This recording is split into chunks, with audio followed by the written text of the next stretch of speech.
Estudo do Catecismo da Igreja Católica, com o Padre Bruno Leonardo Braga. Desejei ver com a inteligência o que acreditei. Santo Agostinho. Tuas asas que nos elevam em contemplação. Nós vamos começar hoje uma nova fase do nosso estudo do Catecismo da Igreja, então vamos nos situar. Recordamos aquilo que nós falamos desde o começo. O nosso catecismo ele está organizado em 4 partes. Na primeira parte nós estudamos a nossa profissão de fé. Nessa segunda parte, que é onde nós estamos agora, nós estamos estudando a vida litúrgica da igreja. Nós temos uma terceira parte em que nós estudaremos os mandamentos, a vida moral, cristã. E depois uma quarta parte que nós vamos estudar a vida espiritual do cristão e, de modo especial, a oração e, ainda mais especial, o Pai Nosso. Bom, nós estamos na segunda parte, falando da vida litúrgica da igreja, que está dividida em 2 sessões. Na primeira sessão, nós falamos sobre a economia sacramental, é aquilo que nós encerramos na semana passada. Falamos sobre tudo aquilo que é comum a todos os sacramentos. E hoje nós vamos começar a segunda sessão, que fala sobre os 7 sacramentos da igreja, que está organizada em 4 capítulos. No primeiro capítulo vamos estudar os sacramentos da iniciação, no segundo os sacramentos de cura, no terceiro os sacramentos do serviço da comunhão e, por fim, no 4º capítulo, as outras celebrações litúrgicas. Então, comecemos essa segunda sessão da segunda parte do Catecismo da Igreja, os 7 sacramentos da igreja. Os sacramentos da nova lei, eles foram instituídos por Cristo e são 7. Quais são? O batismo, a confirmação ou crisma, a Eucaristia, a penitência, a unção dos enfermos, a ordem e o matrimônio. Os 7 sacramentos, de maneira muito interessante, eles atingem todas as etapas e todos os momentos importantes da vida do cristão. Então, eles vão dando à vida de fé do cristão origem, crescimento, cura e missão. Vejam esses momentos importantes. No nosso nascimento, nós temos o novo nascimento, que é o batismo. Na nossa maturidade, nós temos o sacramento da maturidade, que é a confirmação. Nas nossas quedas, nós temos aí o sacramento da reconciliação ou da penitência. Na nossa enfermidade, nós temos o sacramento da unção. Na experiência do amor humano, nós temos o sacramento do matrimônio. No serviço, nós temos o sacramento da ordem e, como todos os dias nós precisamos nos alimentar, temos também aquele que é o principal de todos os sacramentos, a Eucaristia.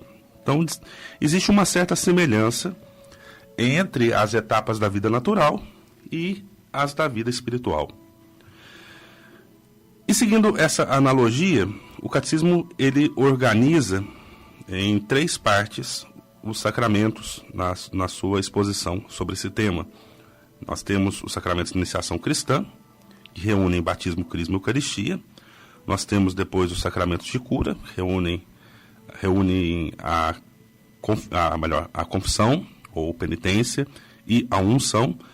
E depois os sacramentos da comunhão e da missão dos fiéis. Nós temos aí o matrimônio e a ordem. Essa disposição não é a única possível, mas ela permite ver que os sacramentos eles formam um organismo no qual cada um especificamente tem o seu lugar vital. Nesse organismo, a Eucaristia ocupa um lugar único por ser o sacramento dos sacramentos. Todos os demais sacramentos estão ordenados à Eucaristia como a seu fim. Bom, comecemos então a falar do capítulo 1, os sacramentos da iniciação cristã. Por estes sacramentos, que são o batismo, a crisma e a Eucaristia, são lançados os fundamentos de toda a vida cristã. A participação na natureza divina que os homens recebem como dom mediante a graça de Cristo apresenta certa analogia com a origem, o desenvolvimento e a sustentação da vida natural.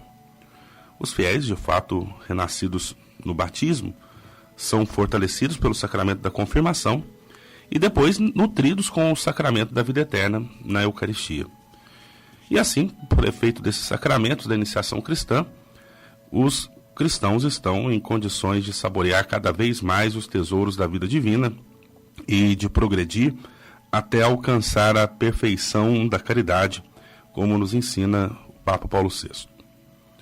Bom, entremos agora então no primeiro artigo, falando sobre o sacramento do batismo. Nós não vamos terminar esse assunto hoje, mas damos início à nossa reflexão pelo batismo, que é a porta dos sacramentos. O batismo, ele é o fundamento de toda a vida cristã, a porta da vida no Espírito e a porta que abre o acesso aos demais sacramentos. Ou seja, nós não recebemos nenhum dos outros sacramentos, não celebramos nenhum dos outros sacramentos sem antes termos sido batizados. Pelo batismo, nós somos libertados do pecado, nós somos regenerados como filhos de Deus, nós nos tornamos membros de Cristo, nós somos incorporados à igreja e somos também feitos participantes da missão de Jesus, que é a missão da igreja. O batismo, ele é chamado sacramento da regeneração pela água na palavra, segundo as palavras do Catecismo Romano. Bom, na reflexão sobre os sacramentos, nós sempre temos essa pergunta: como é chamado este sacramento? Então, como é chamado esse primeiro dos sacramentos? Obviamente, ele é denominado batismo, e isso por causa do rito central que nós temos, que é o rito de batizar. A palavra baptizein, em grego, significa mergulhar, emergir.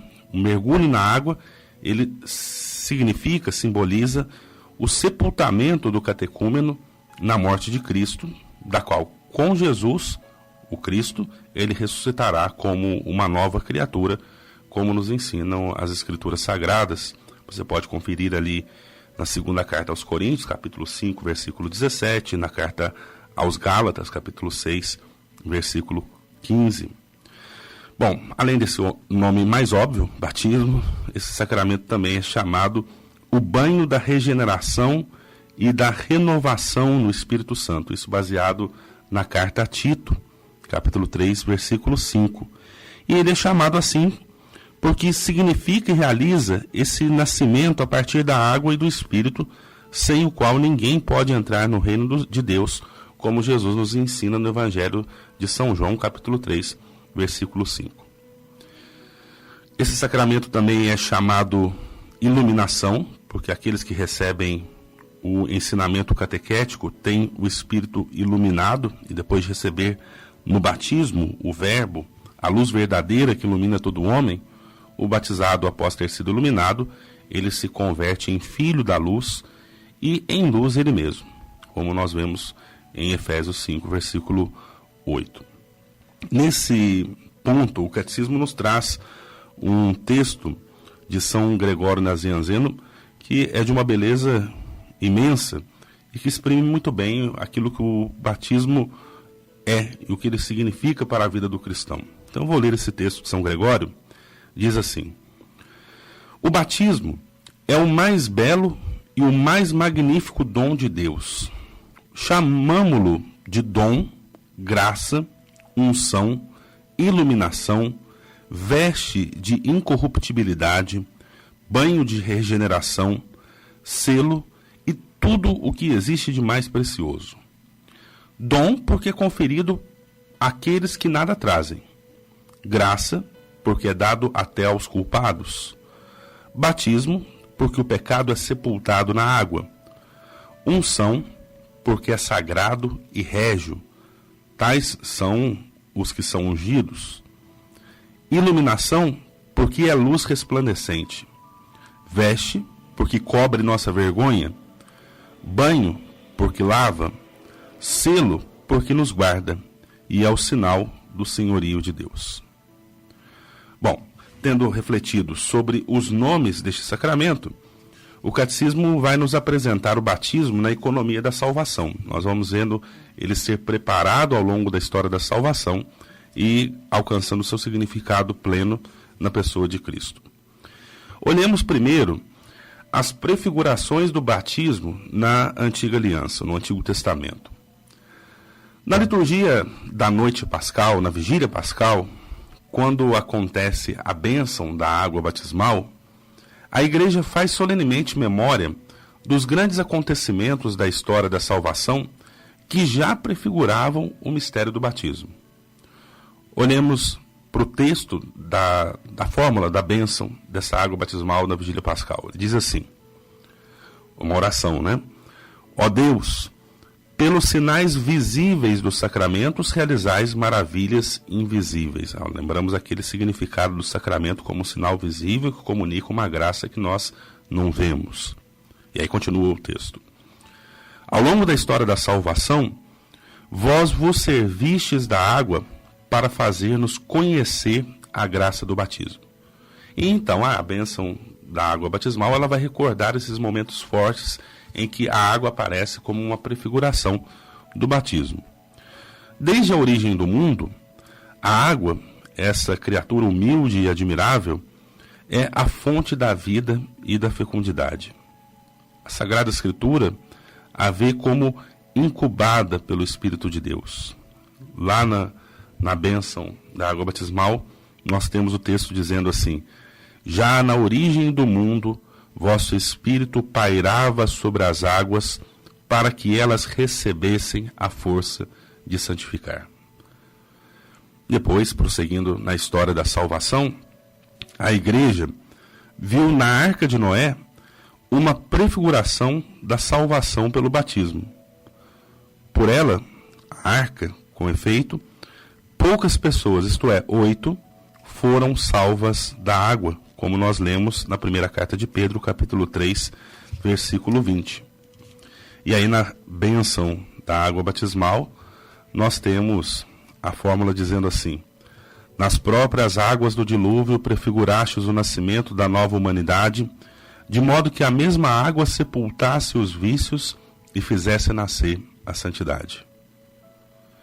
Se a água de fonte simboliza a vida, a água do mar é um símbolo da morte, razão pela qual o mar podia prefigurar o mistério da cruz.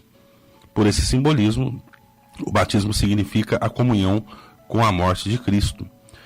E é sobretudo a travessia do Mar Vermelho, a verdadeira libertação de Israel da escravidão do Egito, que anuncia a libertação operada pelo batismo. Na bênção da água batismal nós temos a fórmula: concedestes aos filhos de Abraão atravessar o Mar Vermelho a pé enxuto, para que, livres da escravidão, prefigurassem o povo nascido na água do batismo. E, finalmente, o batismo é prefigurado na travessia do Jordão, pela qual o povo de Deus recebe o dom da terra prometida. E isso é uma imagem da vida eterna, ou seja, nós recebemos herança essa terra, essa pátria, a vida eterna. A promessa dessa herança bem-aventurada, ela se realiza na nova aliança.